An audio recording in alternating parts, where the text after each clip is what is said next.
saya punya hutang ke pinjol, saya nggak bayar, telat 2 minggu. Itu resiko harga diri saya dipertaruhkan antara malu ketahuan tetangga, sebar data, KTP, muka, ke kontak darurat, semuanya disebar. Kan itu hati saya jadi sakit. Ya. Pikiran saya pusing, stres, depresi gara-gara pinjol. Apa alasan Anda untuk pinjol? Ya, untuk kebutuhan. Kalau Anda takut data Anda disebar, kan ada gitu ya aplikasi yang legal gitu ya. Kenapa harus mengambil jalan pintas? Itu risiko Anda sendiri. Ya, Anda berani berbuat, berani bertanggung jawab. Masalahnya gini ya, Anda itu tidak mengerti. Jadi saya itu dulu pinjol ya, buat beli rokok, buat beli makan, terus buat sedekah. Pencucian uang. Enggak. Menurut Anda, kalau kita pinjol, terus uang pinjol itu disedekahkan, apakah dapat pahala?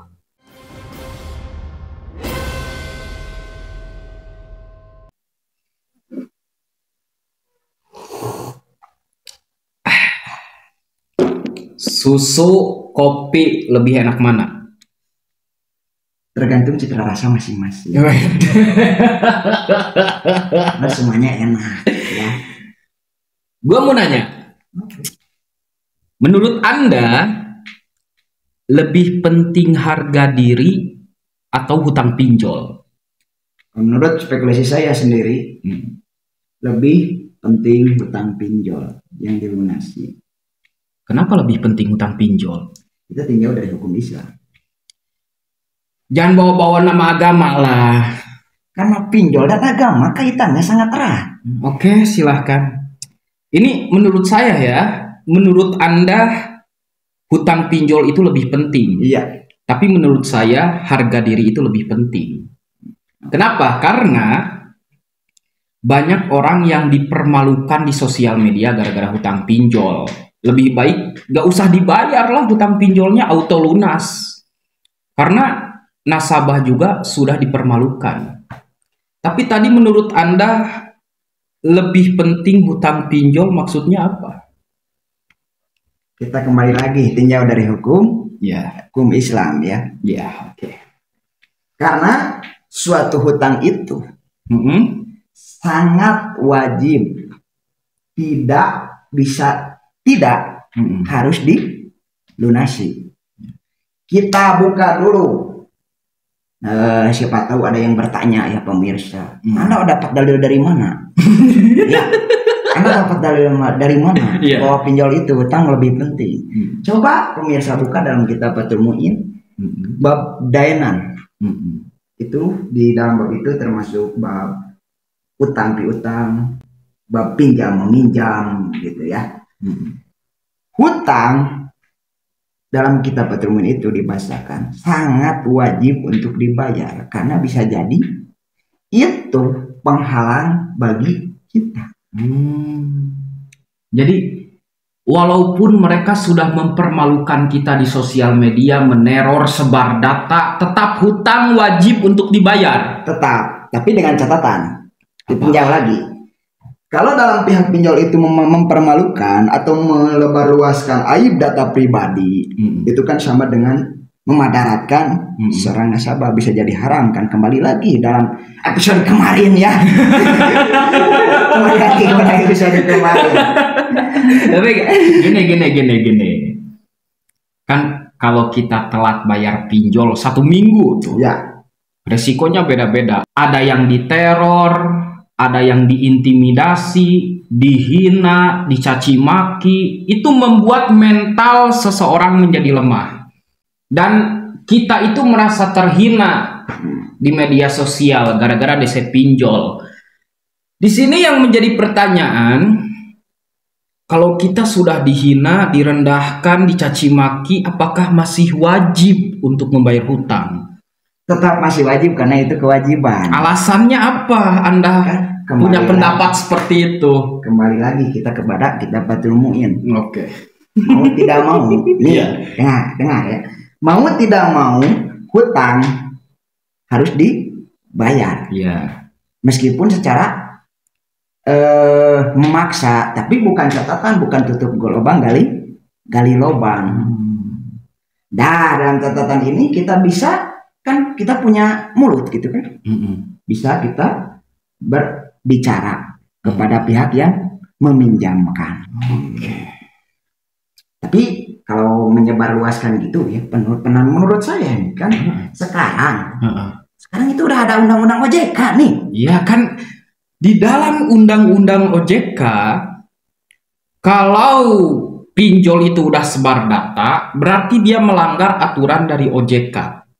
Dan kita sebagai nasabah tidak wajib untuk membayar karena kita sudah dipermalukan. Ilegal ya. Ilegal. Terkadang pinjol legal juga kayak gitu. Bukan hanya ilegal. Ilegal sama legal sama-sama aja. Itu ditinjau dari hukum negara ya. Iya. Coba tadi dari hukum negara ya. Ya, tadi Anda berbicara soal hukum agama Islam. Anda tahu dalilnya? Tadi kan Fathul Mu'in. Enggak, Anda tertarau gitu dalilnya. Disebut tertarar. Saya tidak pernah menalar Fathul Mu'in ya. Oh ya, oke. Tapi saya hanya mengambil referensi catatan ya. Saya tidak menalar seperti bahasa Arabnya kola tidak. Apalagi makulina rahmatalubin. Saya cuma mengambil referensi. Gitu. Jadi gini ya. Contohlah, saya punya hutang ke pinjol. Saya nggak bayar, telat 2 minggu. Itu resiko harga diri saya dipertaruhkan antara malu, ketahuan tetangga, sebar data, KTP, muka, ke kontak darurat, semuanya disebar. Kan itu hati saya jadi sakit. Ya. Pikiran saya pusing, stres, depresi gara-gara pinjol.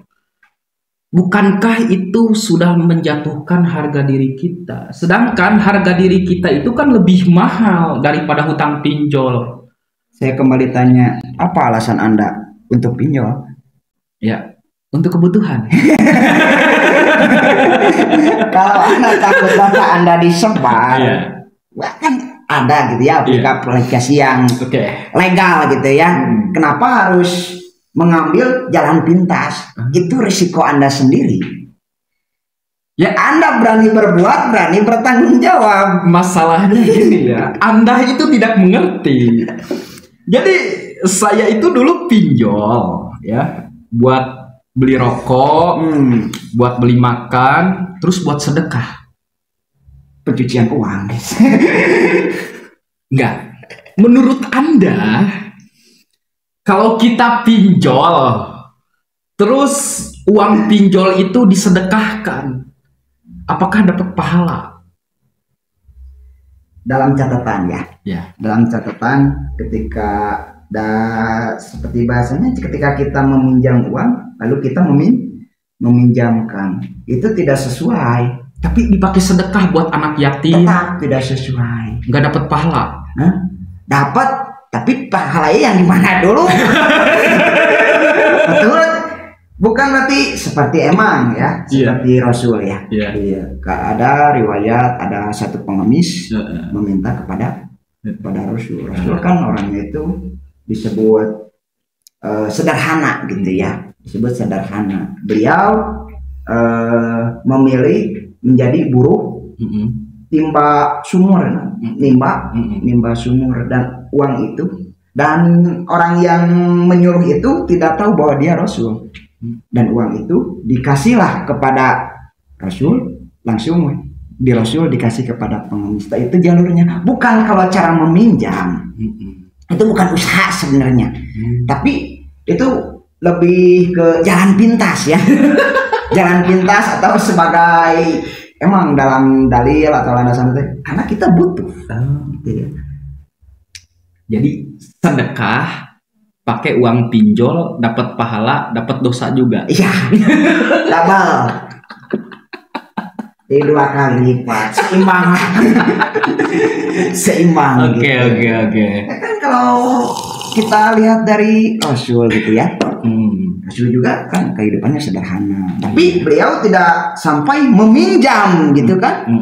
Sampai ke sahabatnya, cik nambutlah tai kena spiritus cik 100 gitu kan, manawi ayah 100 enggak gitu Rasul, tapi berusaha dia gitu. Ya lebih baik jangan menutupi ketika kita seperti orang yang membutuhkan gitu. Padahal kita juga lagi berbelit ya.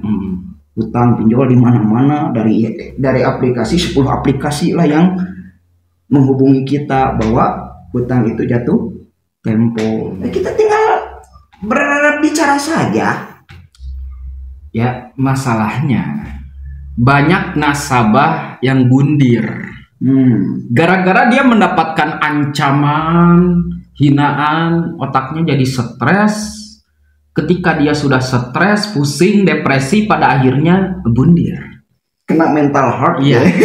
Mental heart. Menurut Anda, orang yang bunuh diri gara-gara pinjol tolol enggak? Tolol. Anda itu gimana? Bagaimana? Anda berani gitu kan? Sesuai pasti kan Anda pasti sudah tahu bahwa orang yang memulai pinjol gitu ya. Mulai pinjol itu kan banyak ya cerita-cerita, ditagih itu ini, ditagih itu ini. Kenapa Anda tuturin? Kenapa Anda ngikutin gitu kan? Nah, itu jangan sampai, itu kan perbuatan Anda sendiri gitu ya. Perbuatan Anda sendiri. Kenapa? Bukan, kalau Anda lari dari tanggung jawab itu bukan mengurangi beban, tapi kalau menambah beban. Hadapi sajalah. Iya. Jadi gini ya. Menurut Anda, orang yang bunuh diri gara-gara cinta itu udah hal biasa. Hal biasa. Gara-gara putus cinta. Tapi mereka yang bunuh diri gara-gara pinjol. Padahal itu kemauannya sendiri. Nah, jadi yang salah siapa? Dirinya sendiri. Ketika Anda berani berbuat, berani bertanggung jawab. Bukan berarti Anda harus lari, tapi coba hadapi saja. Gitu. Janganlah ada bundir-bundir buat apa gitu kan. Terus ini nih. Kalau kita sedekah ke Pak Ustadz, sedekah ke ustazah, kasih amplop hasil dari pinjol, dapat pahala enggak? Ketika itu kita tinjau, ketika ustaz atau ustazahnya tidak tahu bahwa itu duit pinjol, itu tidak apa-apa. Tapi ketika Anda tahu ini duit panas, tapi dikasih sodako, Anda tidak berpikir.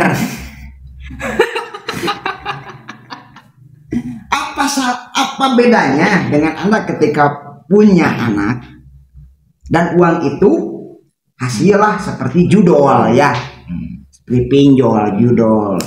Jadi gini ya, banyak sekali ustadz yang mengharamkan soal pinjol. Ya, kita juga nerima lah pinjol itu haram.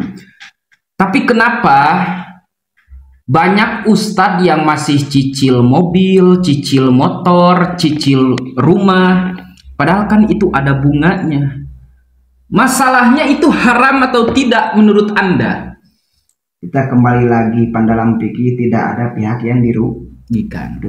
Ketika ada pihak yang dirugikan meskipun sedikit, itu jadi haram. Haram. Ya, masalahnya kenapa Ustadz melakukan? Itu kembali lagi pada dirinya Ustadz. Saya tidak bisa menghakimi ya. Tapi tidak semua Ustadz seperti itu ya. Saya tidak bisa menghakimi. Siapa tahu dia punya dalil kan? Ya, jadi punya landasan kenapa dia melakukan itu. Gitu. Tidak semua Ustadz seperti itu. Ya. Tapi ada juga Ustadz yang seperti itu. Ya, kebanyakan Ustadz yang seperti itu karena cinta dunia. Iya. Cinta ya, bukan, tapi mungkin mereka cinta dunia tapi dengan dalil saya memperindah diri. Gagah. Ya kan? Ini masalahnya Indonesia kalau kayak gitu hancur ini. Ya, Ustadz berdakwah pinjol itu haram, tapi mereka juga masih kredit masalahnya. Ya, Indonesia hancur lah. Ya mungkin ya kita tidak bisa menghakimi ya. Karena itu mungkin dia punya alasan tertentu ya. Atau mungkin kan tidak sedikit bagi ustadz-ustadz seperti ya, kebanyakan orang-orang memandang ustadz yang naik panggung. Itu. Tapi ustadz yang mengajarkan kita dari kecil alif, ba, ta, sa tidak dihormati. Kebanyakan ini ajengan di panggung beberadagaan. Jadi gini ya, zaman sekarang itu cuman melihat pakaian, ya, fisik. Kumbido akhir ini. Sorban gede, peci BHS, sarung bagus, baju bagus, ustadz. Sedangkan yang betul-betul ulama gitu tidak memandang soal pakaian. Ya. Yang harus dipandang itu adalah akhlak dan ilmu. Nah itu emang benar. Tapi kita tinjau lagi ya. Ini dengan catatan kita tidak menyalahkan. Ya. Kita berbeda pendapat. Ya. Ketika kita kan itu dalam suatu pemikiran itu kan beda hulu beda pemanggih lah gitunya cukup bahasa nanti itu jika dia saya memperindah diri ya silahkan. Tapi untuk pribadi ya itu tidak gitu, itu masing-masing saja, nafsi saja, gak usah anda kenapa anda punya gak usah, dia punya dalilnya masing-masing. Oke. Jadi kesimpulannya tetap anda mementingkan hutang daripada harga diri. Iya, betul. Kalau saya itu mementingkan harga diri daripada hutang. Nah, buat kalian yang punya pendapat masing-masing, tulis di kolom komentar. Ya. Kita punya pendapat masing-masing, tapi jangan bermusuhan, ya, karena setiap orang kita berbeda jalan, satu tujuan. Iya, betul sekali. Ngopi dulu berawa. Iya. Kesimpulannya gitu aja. Jadi jangan takut. Ya, jangan takut, jangan panik, jangan pusing. Nah, itu ketika Anda sudah terlanjur menjadi pinjol. Ya, bukan menjadi tapi terjun ke dunia pinjol. Ya. Ya sudah, tapi jangan lari dari kenyataan. Coba saja hadapi. Ketika kita berdoa, insya Allah, bukan insya Allah tapi yakin bakal diijabah, ya. Karena dalam bahasanya dalam kitab Talimul Mutalim, berlandaskan dalil lagi ya. Oke, silakan. Haram ketika doa tidak diijabah oleh Allah Subhanahu wa taala. Berarti meskipun mau sebesar apapun pasti diijabah, tapi itu ditinjau dari ahli fikih ya, ditinjau dari ahli fikih. Bagaimana ditinjau dari ahli tasawuf? Semakin berdoa sedikit semakin baik gitu. Itu berbeda-beda pendapat, silahkan Anda mau memilih yang mana itu terserah Anda saja. Semuanya benar. Yang salahnya itu berbeda pendapat dan akhirnya silih bermusuhan. Oke. Terima kasih. Siap. Ke teman-teman, semoga video ini ada manfaatnya dan semoga ini bisa menguatkan mental para kalbai pinjol ya. Mungkin hanya segitu dari kami, kurang lebihnya mohon maaf. Assalamualaikum warahmatullahi wabarakatuh. Kita ngopi lagi.